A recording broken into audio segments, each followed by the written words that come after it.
Alors non, le Liban n'est pas à cran, en crise, ni même au bord du gouffre. Depuis 2018, le Liban sombre dans l'effondrement.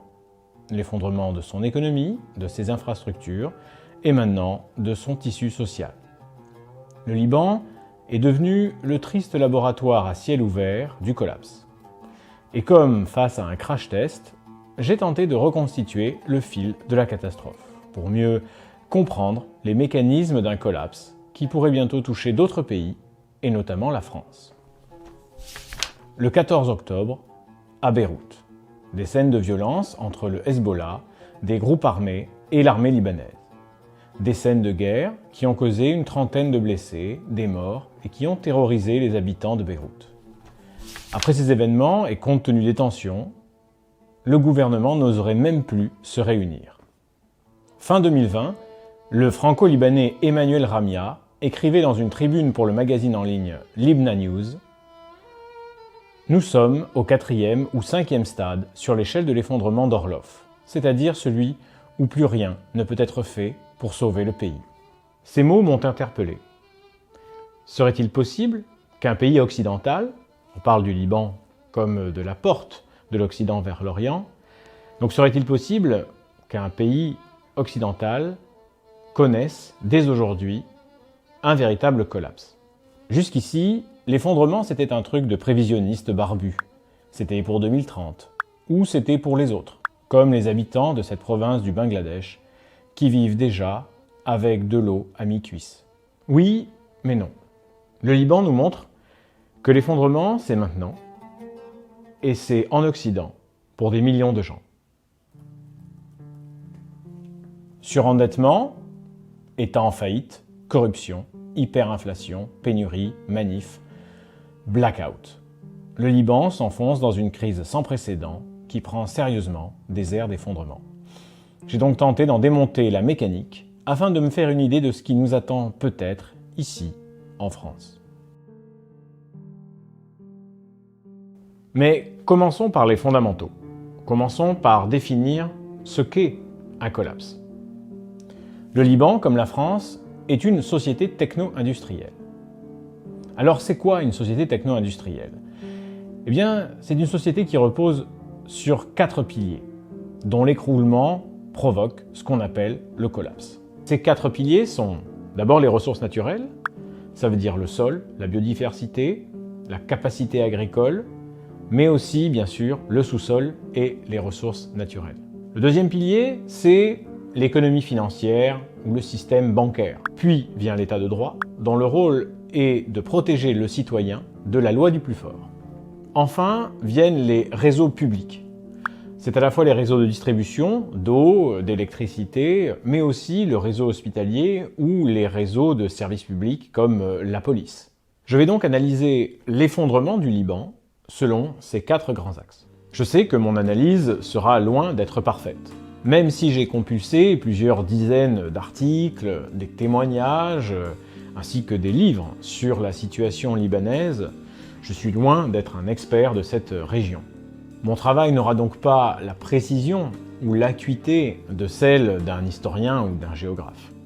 Voyez donc ce qui va suivre comme une sorte de reconstitution d'une scène de crime. Allez, on y va. Commençons par les ressources naturelles. Le Liban est un pays totalement dépendant des importations. Il n'a ni pétrole, ni agriculture intensive, ni industrie. Il a fait sa richesse en devenant la Suisse du Moyen-Orient, un paradis bancaire qui attire les capitaux étrangers. Le pays importe 85% de ses besoins alimentaires et d'équipements, des importations qui se monnaient en dollars. Or, en 2018, l'emballement de la dette publique, qui atteint environ 200% du PIB à l'heure actuelle, a provoqué une chute brutale de la valeur de la livre libanaise, indexée sur le dollar. La parité livre-dollar serait ainsi passée de 1500 livres libanaises pour 1 dollar à 11 000 livres sur le marché noir. Ce crash a provoqué une hyperinflation. Les prix ont doublé, voire triplé en quelques semaines. Un paquet de spaghettis, c'est 5 €. Le prix d'un burger chez McDo, c'est 20 €. Conséquence, 7 Libanais sur 10 vivent aujourd'hui sous le seuil de pauvreté. Parlons maintenant du système bancaire libanais, qui a littéralement implosé. Voici comment. D'abord, quelques éléments de contexte. Le PIB libanais dépend à 80% de flux étrangers. Tourisme et investissement, argent plus ou moins sale.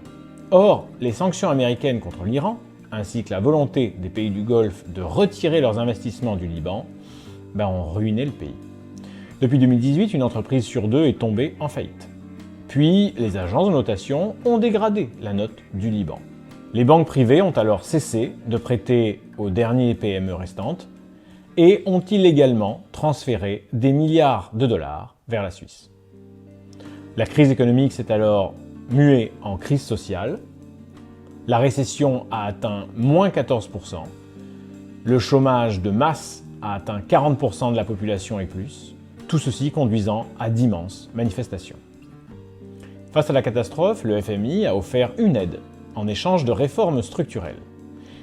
Mais les négociations du plan d'aide du FMI ont été bloquées par l'élite dirigeante qui refuse toute réforme. Notamment la création de nouvelles taxes sur l'essence, mais aussi sur l'utilisation de WhatsApp. Ensuite, les banquiers s'opposaient au plan du FMI qui demandait une restructuration de la dette. En mots simples, l'effacement d'une partie des créances qui ne leur seraient donc pas remboursées, ce qui les embêtait un peu. Mais en réalité, pour bien comprendre la crise financière libanaise, il faut remonter aux années 2000.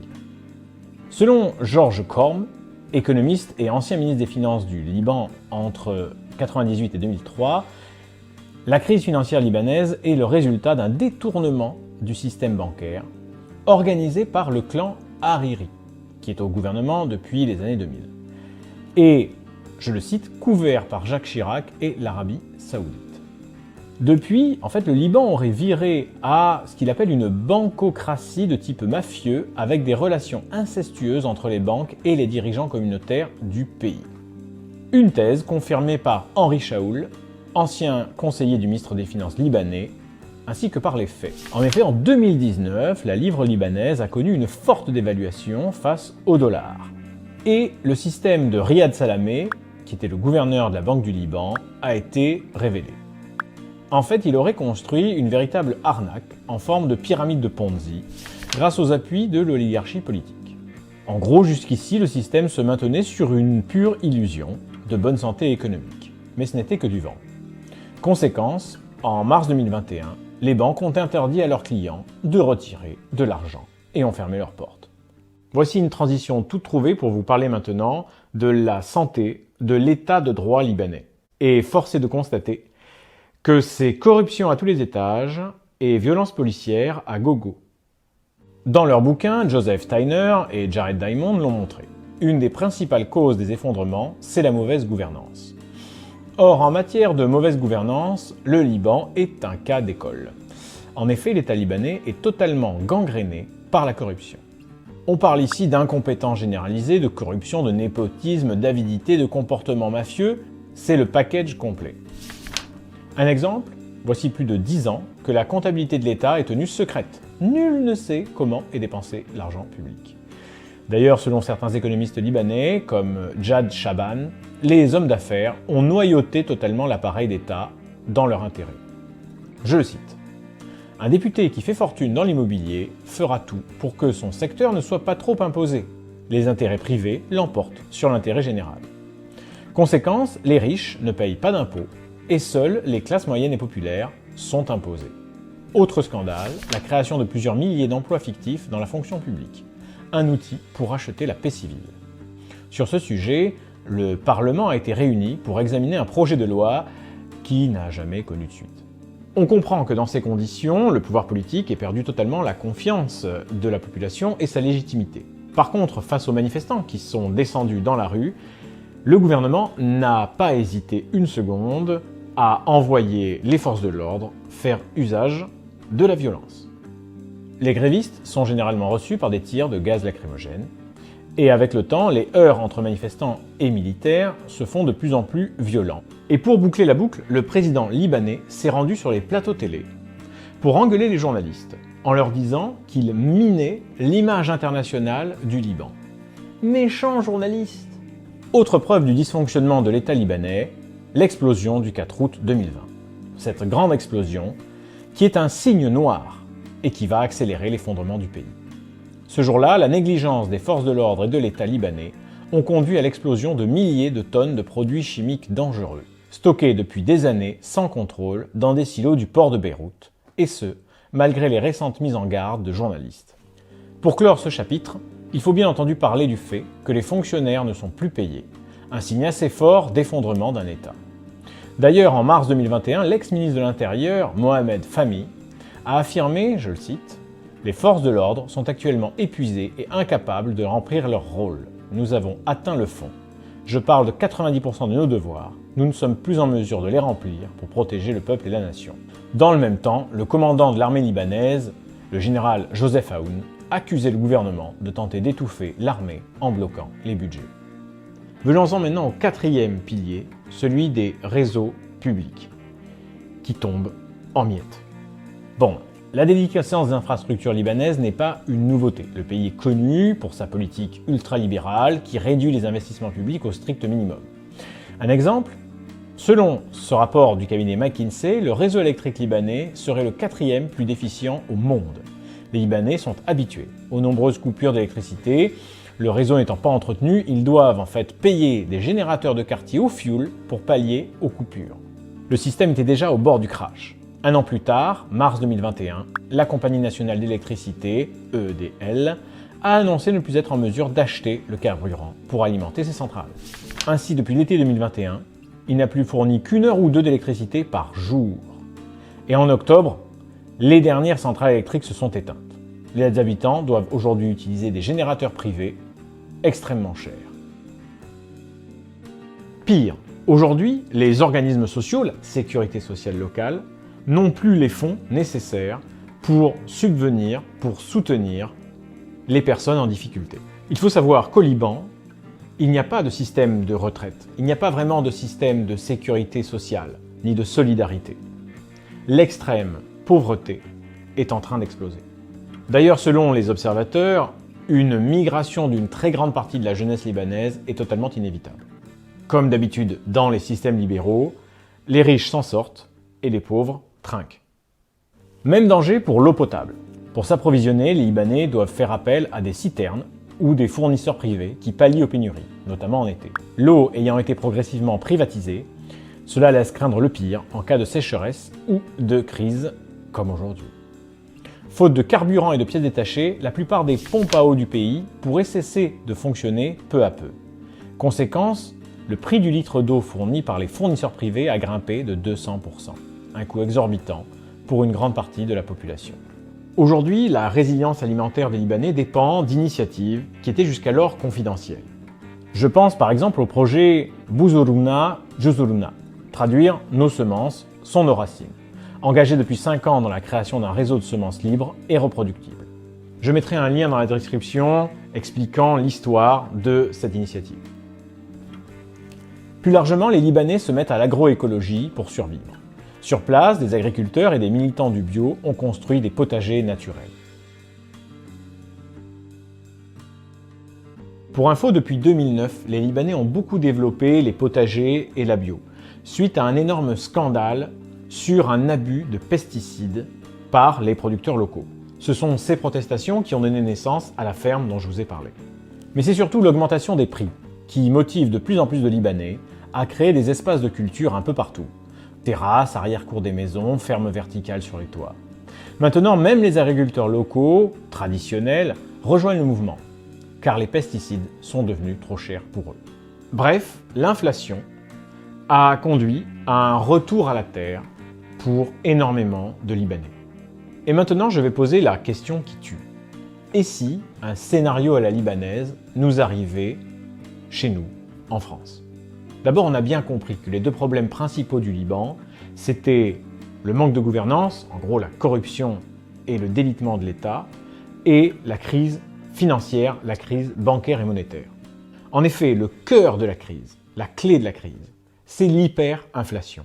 Elle immobilise l'économie, asphyxie l'investissement et étrangle financièrement la population, notamment les classes populaires. Pour nous, c'est l'euro qui est finalement le principal rempart à cette hyperinflation. Et on peut aussi penser que c'est quelque part un peu l'Europe qui permet d'éviter une chute de notre pays vers une corruption endémique. Autre comparaison avec la France, l'état de nos infrastructures. Nous disposons de bonnes infrastructures, des infrastructures de qualité, notamment dans l'électricité. De plus, nous n'importons que 60% de notre consommation globale. Ce qui est déjà beaucoup, mais ce n'est pas 80% comme le Liban. Enfin, selon le classement de Transparency International, l'État français est beaucoup moins corrompu que l'État libanais. Pour autant, il suffirait de pas grand-chose pour que tout cela ne s'effrite ou ne se casse la gueule. Et oui, tous les ingrédients sont déjà dans la marmite. L'austérité budgétaire perpétuelle qui réduit les investissements d'entretien des infrastructures, mais aussi qui réduit les investissements dans le système hospitalier ou dans notre système judiciaire. Les dissensions au sein de la zone euro entre les États du Nord et les États du Sud, qui met en péril l'existence même de cette monnaie à chaque fois que nous avons des crises budgétaires. L'omniprésence des lobbies des industriels privés qui orientent les décisions de politique publique et peut être comparée parfois, à la limite, à de la corruption, une fiscalité inéquitable et une augmentation des importations alimentaires avec une baisse de la résilience alimentaire et de l'autonomie alimentaire en France. Pour aller plus loin, je vous recommande le récit de Sharif Majalani. C'est un habitant de Beyrouth qui a vécu l'effondrement de l'intérieur. Je vous mets le lien vers ce récit dans la description de cette vidéo. N'hésitez pas à me donner votre avis sur cette analyse dans les commentaires. Merci et à ciao les collapsos!